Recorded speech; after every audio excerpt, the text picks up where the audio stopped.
Good morning, everyone. Ah, it's a beautiful sunny day, and I was in a deep meditative state today.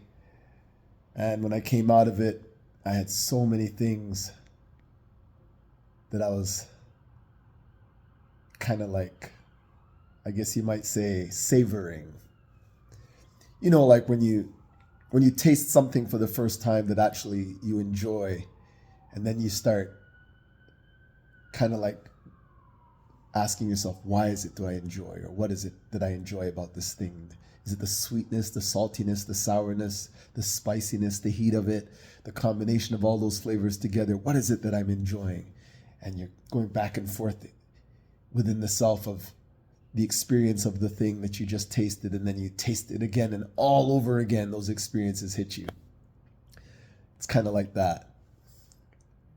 I'm still getting over a cold, but seems to be something going on out there, going around, and I'm on my way through it, but still got little essences of it. But that's not the purpose of this video.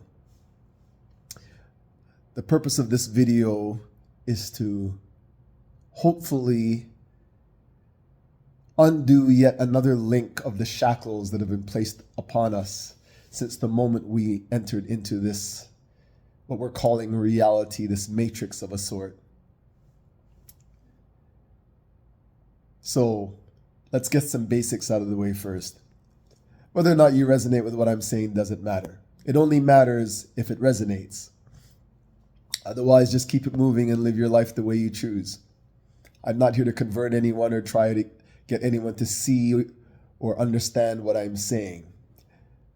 Again, I kind of look at knowledge as a kind of smorgasbord of foods, so to speak. Like when you're at the all-you-can-eat bar, and there's things you recognize and things you've never tried before, and sometimes you never try those things, either because you don't like the way they look or you're just not venturous enough, whatever the case may be. And then there's other things that you try and they don't taste exactly the way you remember them, sometimes better, sometimes worse, what have you. So the basics.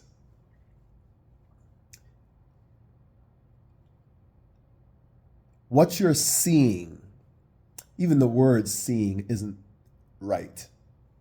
Everything here on this planet or in this reality is backwards. You're not seeing anything. If you look wherever you are right now and see a building, that building isn't really there. And by that I mean everything is energy. And what you're calling a building is actually a perceived experience of the energy as it is displayed before you. What's a way of explaining that to you so it may make more sense? See, I used to play a lot of video games, so anyone who plays video games probably gets this quickly. There's something called virtual reality. You put on a sense of goggles. You put on a set of goggles, and an electronic or digital image is pumped into the goggles. That image is then pumped straight to your, well, we'll call it your visual cortex. And then your brain assimilates it and tells you that what you're experiencing looks and sounds, and in some cases feels like this. That's a very loose way of explaining it. I'm sure a scientist could give you a better breakdown, but that's a very loose way of explaining it. So the building that is in front of you is actually a projection of the energetic form of that thing that is taking place within you. It's why in the Bible it is written that the kingdom of heaven is within you.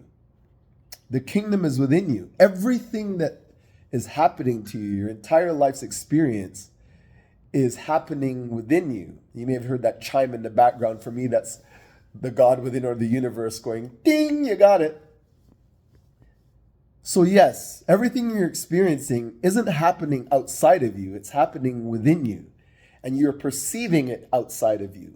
The Matrix is pumping it back to you as, and we'll use that word, realistic image.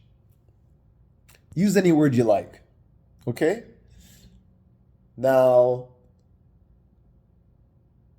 if the kingdom is within you and God resides within the kingdom, then you are God. You see, that term God is what confuses most of us. You're taught to worship God. And the moment you start trying to worship God, you are on your way to enslavement. And for many, you are automatically a slave. You are not to worship.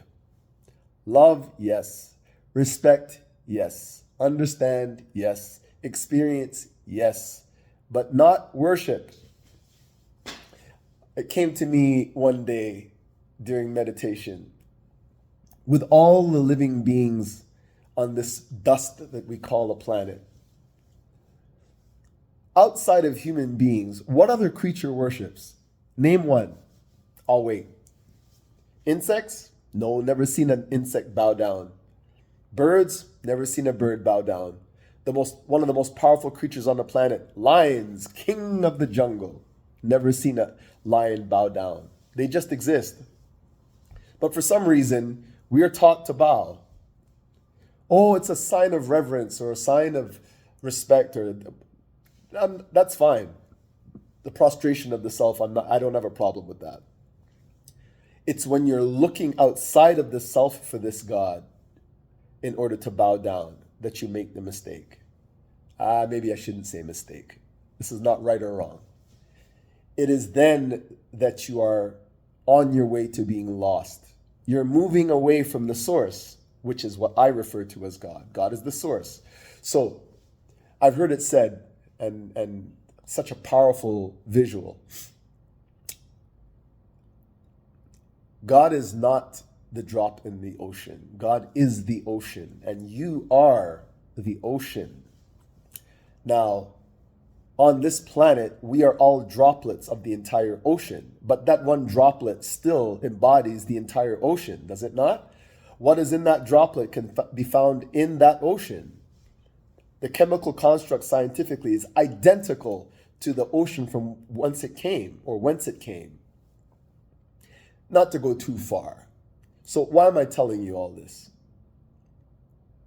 The issue most people are having in this construct known as reality is whenever, we'll use the term life, gets difficult for them, whether it be can't pay their bills, health, loss of a loved one, whatever,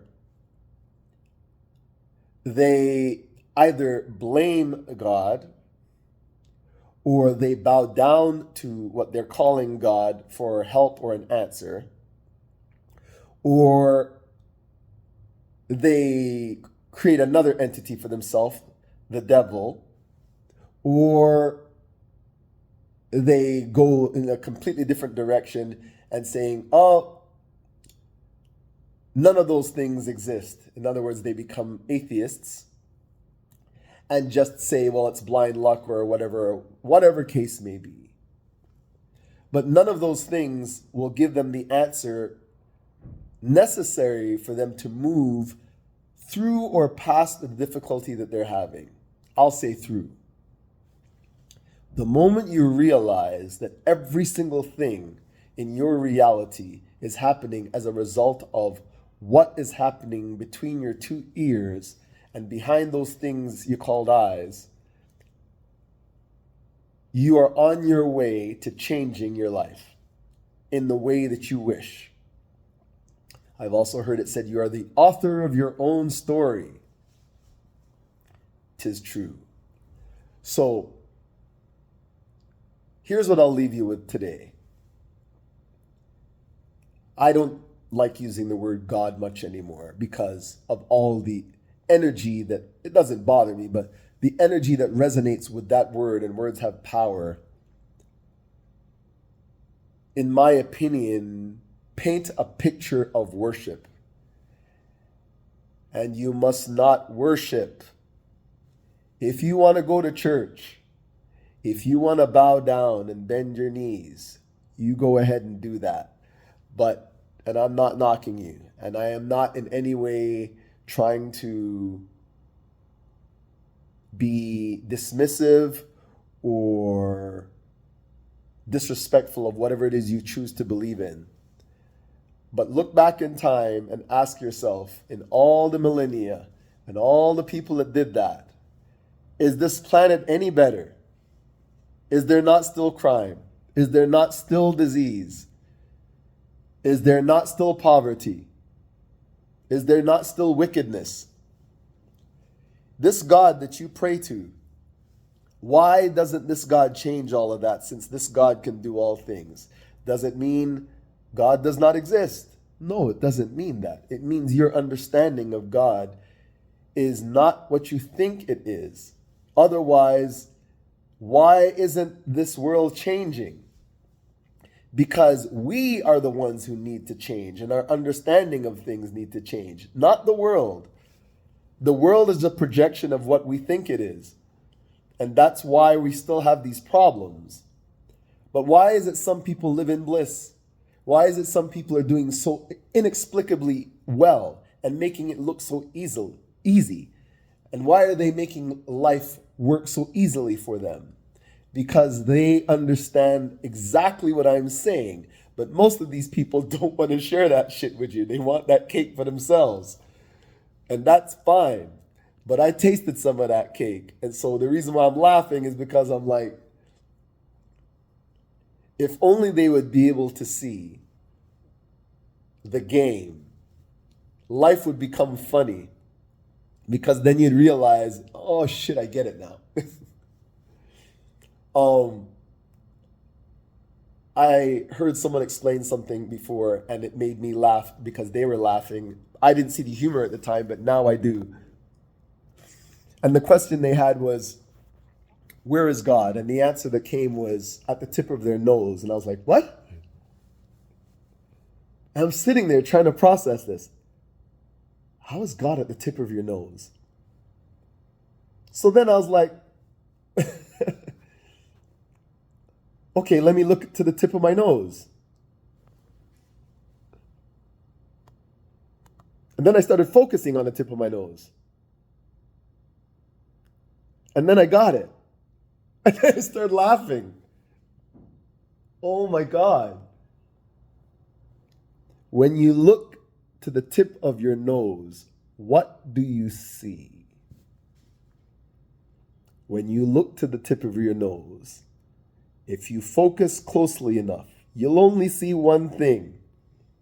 And when you see that one thing and understand that what you're looking at is God, you will understand why I laugh.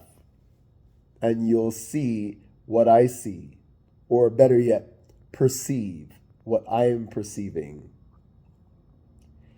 I hope you find God today, the source. Have an amazing one. I'll be back with some more. But for now, look for God at the tip of your nose. Cheers.